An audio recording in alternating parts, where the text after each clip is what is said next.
नमो नमः शिष्यों, उजोत e learning में आपका स्वागत है। आप जानते हैं कि बोर्ड की तैयारी के लिए हम लोग एक प्रयास कर रहे हैं जिससे आप लोग को 100% अंक की प्राप्ति हो। जानते हैं कि इसमें 5 विषय हैं, उसमें हिंदी भी महत्वपूर्ण है। जैसे आप संस्कृत है, हिंदी है, गणित है, उसके बाद विज्ञान है और साथ साथ सामाजिक विज्ञान है। तो सभी विषय जो हैं 100-100 अंक के हैं। अंग्रेजी भी है, परंतु अंग्रेजी में परीक्षा देना अनिवार्य है। इस प्रकार से आप लोग के परिणाम में जिस प्रकार आप लोग संस्कृत पढ़ते हैं, जिस प्रकार गणित पढ़ते हैं, जिस प्रकार आप विज्ञान या सामाजिक विज्ञान पढ़ते हैं, ठीक उसी प्रकार आपको 100 अंक का हिंदी भी आएगा। मैं आप लोगों को हिंदी विषय के लिए आया हूं और आप लोगों को एक बात मैं बता दूं, अब हिंदी में भी पूर्ण में पूर्ण अंक आप थोड़ा प्रयास करेंगे तो ला सकते हैं, क्योंकि वस्तुनिष्ठ और विषयनिष्ठ 2 भागों में जो बांटकर पाठ्यक्रम को बनाया गया है, उसका उद्देश्य है कि आप हिंदी में भी पूर्ण में पूर्ण अंक प्राप्त कर सकते हैं। छोटे छोटे प्रश्नों की संख्या अधिक आ रही है। एक बात मैं यहाँ आप लोगों को बता देना चाहता हूँ कि हिंदी और संस्कृत की प्रकृति एक तरह की है, क्योंकि दोनों की लिपि एक है और उस लिपि का नाम है देवनागरी लिपि। इस लिपि की सबसे बड़ी विशेषता है कि जो हम लिखते हैं उसी को पढ़ते हैं। तो आए हम लोग हिंदी के बारे में सबसे पहले जाने कि कौन कौन सा पाठ्यक्रम, व्याकरण या पुस्तक कितने कितने नंबर का है। क्योंकि अंकों का विभाजन को अगर हम लोग समझ लेंगे तो हमें यह ध्यान रहेगा कि किस विषय पर, किस टॉपिक पर हम लोग को कम ध्यान देना है, किस पर अधिक ध्यान देना है। और हिंदी में एक बात मैं आप लोग को बता देना चाहता हूं कि इसमें आपको हिज्जे, वर्तनी पर विशेष ध्यान देना है। यदि हिंदी में आप पूर्ण में पूर्ण अंक लाना चाहते हैं तो केवल ह्रस्व दीर्घ पर आपको ध्यान देना है, कौन सा शब्द कैसे लिखाएगा, और थोड़ा अक्षर पर ध्यान दें। यदि आप इस बात को करेंगे तो निश्चित ही संस्कृत की तरह, गणित की तरह या अन्य विषयों की तरह हिंदी में भी आपको 100 में 100 अंक आ जाएगा। तो आए हम लोग अब आगे बढ़ें। एक बात मैं और आप लोगों को बता देना चाहता हूं, सुलेख आपके लिए बहुत जरूरी है। क्योंकि हम लोग भी जब बचपन में थे तो हम लोग को श्रुति लेख लिखवाया जाता था, शिक्षक बोलते थे और हम लोग लिखते थे। इसमें 2 प्रकार का सुलेख होता है, एक होता है शब्द सुलेख और एक होता है निबंध सुलेख। पूरे निबंध बोला जाता है और लिखा जाता है 1 पृष्ठ या 2 पृष्ठ, उसके बाद जांच की जाती है, जितनी त्रुटि होती है उसको 20-20 बार लिखना पड़ता है। तो इस प्रकार से कहा गया है, करत करत अभ्यास के जड़मति होत सुजान, रसरी आवत जात ते सील पे परत निशान। तो आप हिंदी में भी पूर्ण में पूर्ण अंक लाकर अपने परिणाम को सुंदर बना सकते हैं और आप बिहार में सर्वोच्च स्थान को प्राप्त कर सकते हैं। मैं आपको अब पाठ्यक्रम पर ले चल रहा हूं और आपको बता रहा हूं कि किस तरह से हिंदी के अंकों का विभाजन है, व्याकरण कितने अंक का पढ़ना है, पुस्तक कितने अंक का पढ़ना है, पत्र और निबंध भी आपको अभ्यास की आवश्यकता है। क्या भी आप अभ्यास करेंगे वह भी आप लोगों को हिंदी में पूछा जाएगा। और आप पहले के वर्ग से भी पढ़ते आ रहे हैं, जानते हैं पत्र भी 2 प्रकार का होता है, औपचारिक पत्र और अनौपचारिक, जिसकी चर्चा हम लोग अपना पाठ्यक्रम में करेंगे। तो आए हम लोग 100 अंकों के विभाजन को समझें। सबसे पहले जाने कि पूरे 100 अंक को 2 भागों में बांटा गया है। पहला भाग है वस्तुनिष्ठ प्रश्न और दूसरा भाग है विषयनिष्ठ प्रश्न। जैसा कि आप इसको अन्य विषयों में इस बात को शिक्षक लोग ध्यान दिए हैं और आप लोगों को बताए होंगे, संस्कृत के में भी आप इस बात को समझे होंगे, गणित में भी समझे होंगे और अन्य विषयों में भी इसी तरह का 50 अंक का 2 भागों में विभाजन है। 50 अंक को कहते हैं वस्तुनिष्ठ प्रश्न और दूसरे को कहते हैं विषयनिष्ठ प्रश्न। तो हम लोग वस्तुनिष्ठ प्रश्नों के विषय में थोड़ा चर्चा करें। 50 अंक जो वस्तुनिष्ठ प्रश्न है उसमें प्रश्नों की संख्या 100 होगी, यानी द्विगुणित प्रश्न होंगे। 100 अंक में आप 50 अंक के लिए 50 प्रश्नों का उत्तर देंगे और प्रत्येक प्रश्न 1-1 नंबर का है। मैं यहाँ एक बात आप लोगों को स्पष्ट रूप से बता देना चाहता हूँ, क्योंकि आप लोग में बहुत से ऐसे लड़के होंगे 60-70 भी उत्तर दे देंगे। कुछ लड़के को तो 100 में 100 भी उत्तर देने में समर्थ हैं। तो यदि आप 100 उत्तर दे दें, 75 उत्तर दे दें, 60 उत्तर दें, तो आप यह भ्रम में मत रहें कि आपको जो सही है वही 50 जांच करके आपको अंक दे दिया जाएगा। यहाँ आप लोगों को ये बात समझ लेना चाहिए कि अगर आप 50 से अधिक प्रश्नों का उत्तर देते हैं तो प्रारंभ से 50 गिनकर आपको अंक दिया जाएगा। उसमें यदि गलत है तो आपको गलत काट दिया जाएगा। इसलिए आप उन्हीं 50 प्रश्नों को पहले लिखें जो आपको 50 प्रश्न आता है, और अगर अंदाज से कुछ और लिखना चाहते हैं तो उसको आप बाद में लिख सकते हैं। इस बात को आपको यहाँ समझना जरूरी है। तो ये 50 अंक का विभाजन है। इसमें कैसे अंकों का विभाजन है? तो व्याकरण आपके 15 अंक का रहेगा। व्याकरण से संबंधित प्रश्न आएंगे 15 अंक के, और प्रश्नों की संख्या होगी 30, द्विगुणित प्रश्न होंगे। गद्य भाग से आप जानते हैं कि गोधूली द्वितीय भाग आपका है पाठ्य पुस्तक, उसमें गद्य भाग है। गद्य मतलब होता है कहानी, स्मरण, निबंध, ये सब गद्य भाग में आते हैं। तो इससे वस्तुनिष्ठ में 15 अंक रहेंगे, प्रश्नों की संख्या 30 होगी। पद भाग में भी 15 अंक रहेंगे और प्रश्नों की संख्या 30 होगी। और एक आपको पढ़ना है पूरक पाठ्य पुस्तक।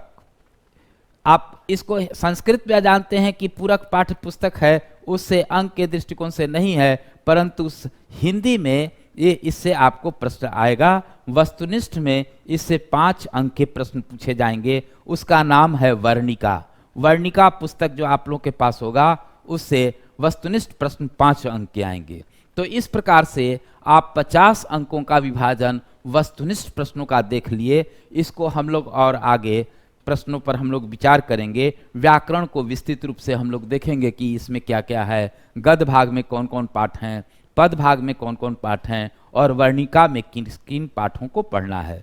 तो आए इसको हम लोग विस्तृत रूप से परिचयात्मक वर्ग को आगे बढ़ाएं और समझने का प्रयास करें।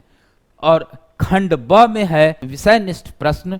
विषयनिष्ठ प्रश्न जो होंगे उनकी संख्या कुल 6 होगी, अर्थात कुल 6 प्रश्न पूछे जाएंगे। इसमें पहला प्रश्न जो रहेगा वो अपठित गद्यांश रहेगा। इसमें क ख करके 2 गद्यांश दिया रहेगा, जिसमें आप कोई एक गद्यांश को बना सकते हैं, और उस गद्यांश पर 5 आपके प्रश्न रहेंगे। प्रत्येक प्रश्न का अंक है 2-2 अंक, तो 5 गुने 2, इस प्रकार से 10 अंक का हो गया। और एक आप सुन लीजिए, इस तरह के प्रश्न आपके संस्कृत में होंगे और अंग्रेजी में भी आएंगे। और पठित गद्यांश जो है उसको आपको 2 बार 3 बार खूब अच्छे ढंग से पढ़ना है। जब आप उसको ठीक ढंग से पढ़ लेंगे तो ये 5 प्रश्न का उत्तर आपको अपने से समझ के देना है। उसमें से खोज खोज के उतारना नहीं है, उसको समझ के अपने मन से उसका उत्तर देना है। इसलिए गद्यांश को आप ठीक से पढ़ें, ये बहुत आसानी से अंक उठ जाएगा और ये सरल पद्धति है। तो ठीक उसी प्रकार प्रश्न संख्या 2 भी अपठित गद्यांश ही होगी, और इसमें भी 2 में से कोई एक लिखना है। इसमें भी 5 प्रश्न होंगे और प्रश्नों अंकों की संख्या 10 होगी। कोई दिक्कत? देखिए, आप लोगों को इसको समझना बहुत जरूरी है, क्योंकि आप जब अंकों को समझ लेंगे, परिचयात्मक वर्ग में आप अच्छे ढंग से जान जाएंगे, तब उसके अनुसार आप तैयारी करेंगे। क्योंकि अब हम लोग जो हैं वो अंक के दृष्टिकोण से पढ़ रहे हैं। सर्वाधिक अंक किस तरह से आएगा, इसके लिए आप लोगों को ज्ञान दिया जा रहा है। इसमें आपका एक प्रश्न आएगा निबंध। निबंध आप नीचे वर्ग से लिखते आ रहे हैं, उसमें 5 निबंध रहेगा, और उस निबंध को पहले 500 शब्द में आता था लिखने के लिए, लेकिन अब 250 शब्द से 300 शब्द के बीच में आपको एक निबंध लिखना है, और इसके अंक होंगे 10 अंक होंगे। इसके बाद एक प्रश्न रहेगा औपचारिक और अनौपचारिक पत्र रहेगा। दोनों तरह के प्रश्न रहेंगे यहाँ, अथवा मैं लिख दिया हूं कि दोनों में से कोई एक आपको लिखना है। अथवा का मतलब है 2 में से कोई एक लिखना है। तो आप औपचारिक पत्र जो होता है वो प्राचार्य या पदाधिकारी के पास लिखा जाता है, और अनौपचारिक पत्र जो होता है पिता, भाई, बहन, मित्र के पास लिखा जाता है। तो इस प्रकार से प्रश्न 2 होंगे, आपको एक लिखना है, वह 5 अंक का होगा। और 5वां प्रश्न जो रहेगा वो पाठ्य पुस्तक से रहेगा। जो आप लोगों को पढ़ना है गोधुली, उससे 10 प्रश्न रहेंगे, 5 प्रश्नों का उत्तर देना होगा, जिसमें गद्य भाग से और पद भाग दोनों से रहेगा, अर्थात कविता से भी रहेगा, कहानी से भी रहेगा। तो पूरे गद्य और पद जो बांटे गए हैं, दोनों मिलाकर आपके 10 प्रश्न रहेंगे, जिनमें 5 प्रश्नों का उत्तर देना होगा और प्रत्येक प्रश्न 2-2 अंक के होंगे। 2 अंक स्तरीय है, ये लघु उत्तरीय में आएगा, इसको हम लोग लघु उत्तरीय में कह सकते हैं। और 5 प्रश्नों का आपको उत्तर देना है। और छठा और अंतिम प्रश्न आपका रहेगा पाठ्य पुस्तक, पूरक पाठ्य पुस्तक से रहेगा, वर्णिका से। इसमें 2 प्रश्न रहेंगे और एक प्रश्न ही 5 अंक का होगा। इसको हम लोग दीर्घ उत्तरीय मान सकते हैं, इसको आप लिख सकते हैं, ये दीर्घ उत्तरीय है। विस्तृत रूप से आप लोगों को इसके बारे में लिखना है।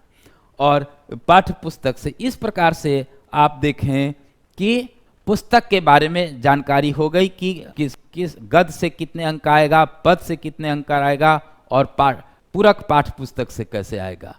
अब हम लोग व्याकरण को देखें कि इसमें क्या क्या पूछता है। व्याकरण को आप 3 भाग में बांट सकते हैं। पहला भाग जो हिंदी व्याकरण में केवल पढ़ना है, दूसरा हिंदी और संस्कृत में दोनों में पढ़ना है वैसे पाठ्य, और तीसरा कुछ स्मरण करना है जो आपको शिक्षक पढ़ाएंगे नहीं, हो सकता है उस पर वार्तालाप हो जाए और उसको आपको अपने याद करना है, या नीचे वर्ग से आप लोग उसको पढ़ते आ रहे हैं। तो पूरे व्याकरण को, हिंदी व्याकरण को 3 ग्रुप में हम बांट सकते हैं, 3 भाग में बांट सकते हैं। पहला वह जो केवल हिंदी व्याकरण में है, जैसे आपका है वर्ण, शब्द। शब्द को हम लोग 2-3 आधार पर पढ़ेंगे। पहला शब्द के उत्पत्ति के आधार पर शब्द के भेद, व्युत्पत्ति के आधार पर शब्द के भेद और रूपांतर के आधार पर शब्द के भेद। इसको हम लोग और आगे जब व्याकरण का वर्ग चलेगा तो उसमें हम लोग बताएंगे कि उत्पत्ति के आधार पर शब्द के 3 भेद होते हैं, रूढ़, यौगिक, योगरूढ़। व्युत्पत्ति के आधार पर शब्द के 4 भेद होते हैं, तत्सम, तद्भव, देशज, विदेशर। इसकी चर्चा हम लोग विस्तृत रूप से व्याकरण के पढ़ाई जब होगी, उसमें जो आप लोगों का वर्ग चलेगा उसमें आप लोगों को विस्तृत रूप से बताया जाएगा। आप देखेंगे इसी के आधार पर आप रूपांतर के आधार पर शब्दों के भेद देखेंगे, तो उसी के आधार पर आप जानते हैं संज्ञा, सर्वनाम, और संज्ञा को भी परिभाषा उसके भेदों को पढ़ेंगे, सर्वनाम को भी उस भेदों को पढ़ेंगे, उपसर्ग। अब आगे इसके बहुत से जो हैं, तो संज्ञा सर्वनाम के बाद आप देखें क्रिया पढ़ना है। क्रिया किसे कहते हैं, क्रिया के भेद आप इसी में जानते हैं, सकर्मक क्रिया, अकर्मक क्रिया, पूर्वकालिक क्रिया, क्रियार्थक क्रिया। क्रिया के भेदों को हम लोग विस्तृत रूप से पढ़ेंगे। उसके बाद विशेषण है, इसकी परिभाषा और उसका भेद पढ़ेंगे। पद एवं पदबंध पढ़ेंगे और साथ साथ वचन, एक वचन, बहुवचन का हम लोग ज्ञान प्राप्त करेंगे। लिंग निर्णय, साथ साथ वाक्य के भेद और उसकी परिभाषा। ये सभी जो अध्याय हैं वो हिंदी व्याकरण में है, यह न संस्कृत व्याकरण में है, ये संस्कृत व्याकरण में नहीं है। यहाँ आप लोग एक ध्यान दीजिए कि हिंदी और संस्कृत को हम लोग एक साथ लेके चलेंगे। अगर दोनों विषय को करेंगे तो इससे क्या होगा कि एक पंथ दो काज। बहुत कुछ यदि हम संस्कृत में जानते हैं तो उसमें हम लोग को हिंदी में भी फायदा होता है, इसलिए क्योंकि हिंदी की उत्पत्ति संस्कृत से हुई है और संस्कृत को, और अगर संस्कृत आपका ठीक है तो हिंदी भी ठीक रहेगा। इस प्रकार से व्याकरण को बहुत सा चीज़ ऐसा हम बताएंगे कि आप लोग संस्कृत में बहुत कुछ जाने भी हैं, तो यहाँ आप लोगों को बहुत हल्का लगने लगेगा। जैसे आप देखें इन अध्यायों को, उपसर्ग आप संस्कृत में भी पढ़ते हैं और यहाँ हिंदी में भी आपको पढ़ना है। उपसर्ग वे शब्दांश हैं जो किसी शब्द या धातु के पूर्व लगकर उसके अर्थ में परिवर्तन करता है या करने की चेष्टा करता है। यह संस्कृत में आप लोगों को बताया गया होगा, जो यहाँ भी आपको काम देगा।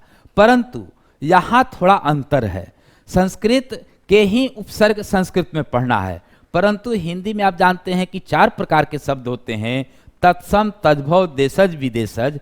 तो इस प्रकार से विदेशज भी उपसर्ग आपको पढ़ना है और हिंदी के भी उपसर्ग पढ़ना है। कहने का मतलब कि संस्कृत की अपेक्षा हिंदी में अधिक आपको उपसर्गों की ज्ञान प्राप्त करना है, उपसर्ग जानना है। उसी प्रकार प्रत्यय भी है, प्रत्यय की भी संख्या संस्कृत की अपेक्षा हिंदी में थोड़ा ज़्यादा है।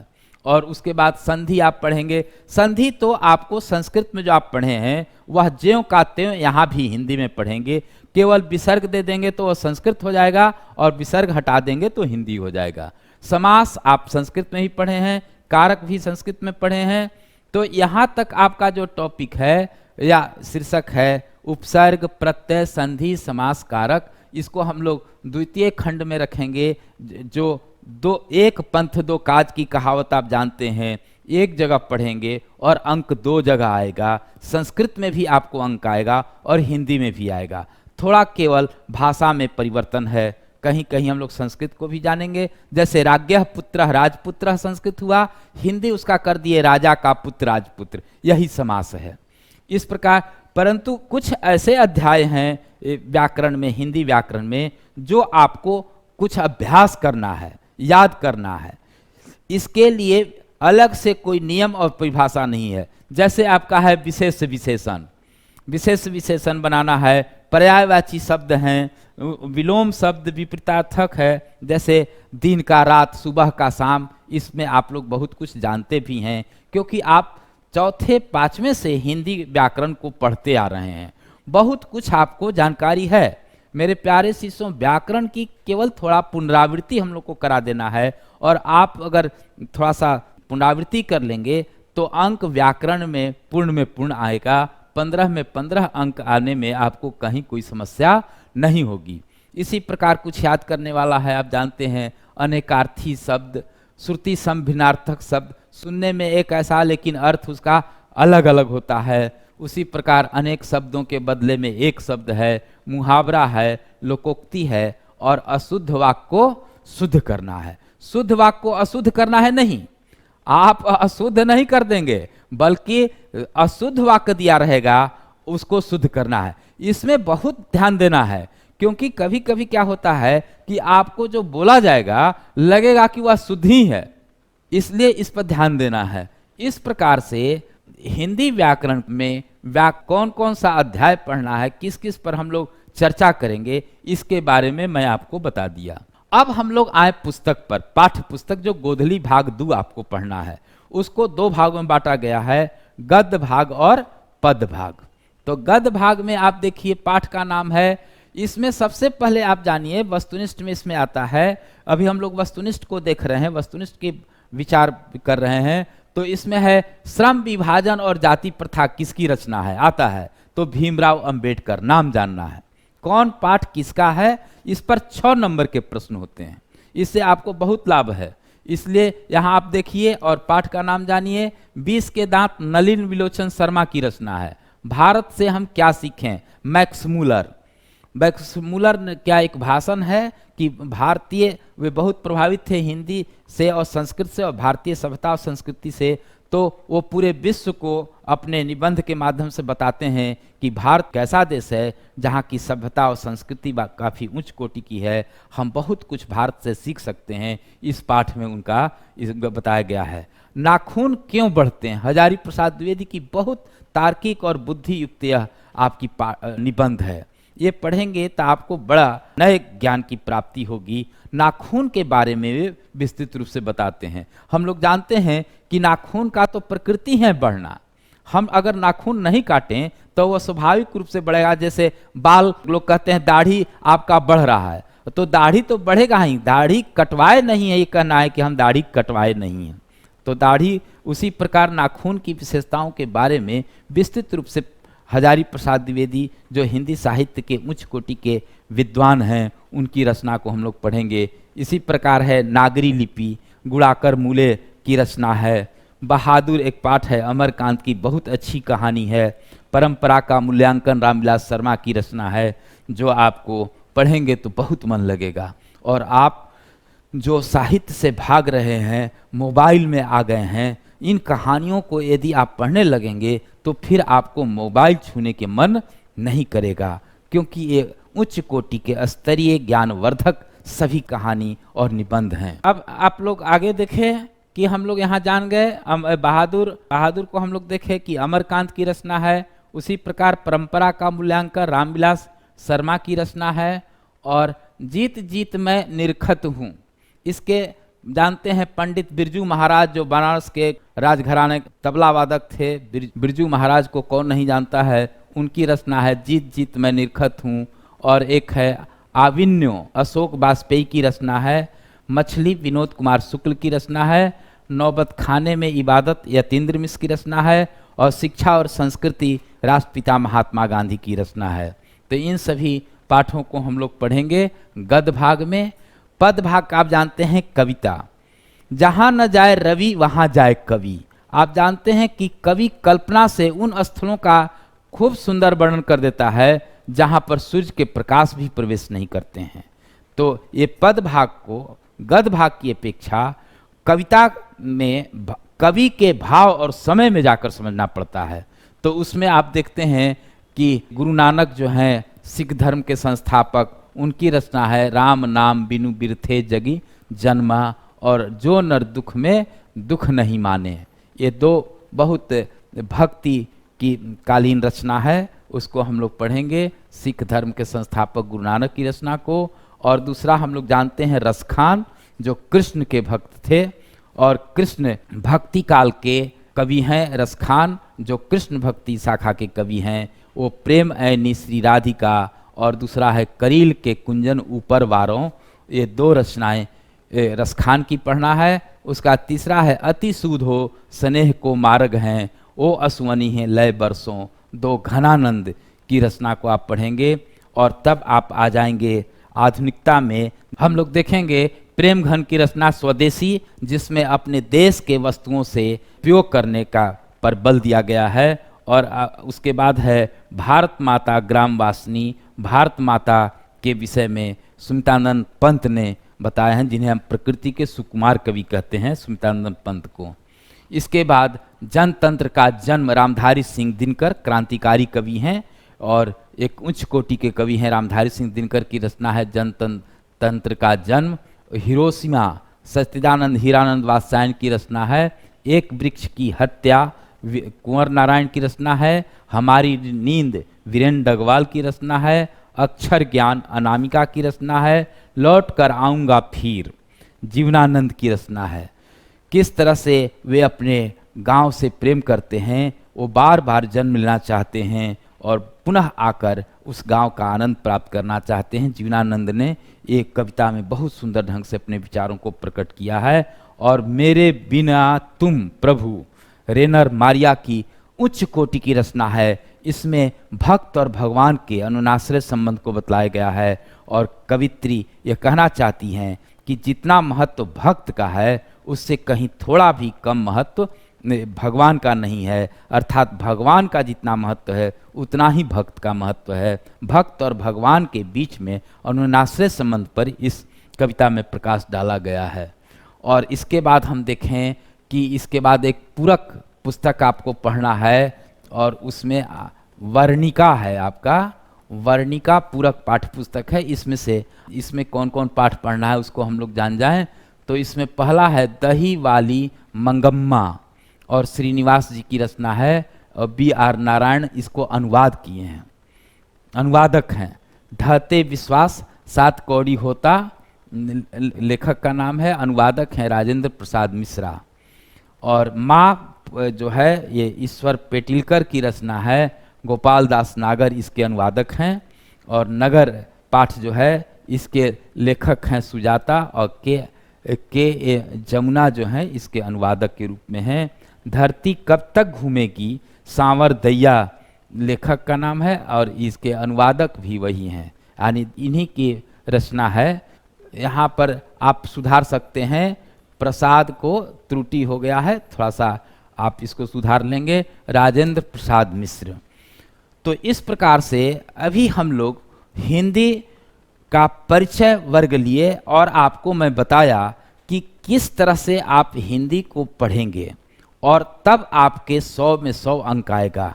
और उस 100 अंकों का विभाजन किस प्रकार से किया गया है, इन अब परिचय वर्ग के माध्यम से आप यहाँ स्पष्ट समझ गए कि यदि थोड़ा भी प्रयास किया जाए तो अब पहले वाली स्थिति नहीं है, क्योंकि पहले आपको 10 प्रश्न रहता था, उसमें से कोई 5 प्रश्न लिखना पड़ता था और सभी प्रश्न 20-20 नंबर के होते थे, तो उसमें आपको 12-13 से अधिक प्रश्न अंक नहीं मिलता था।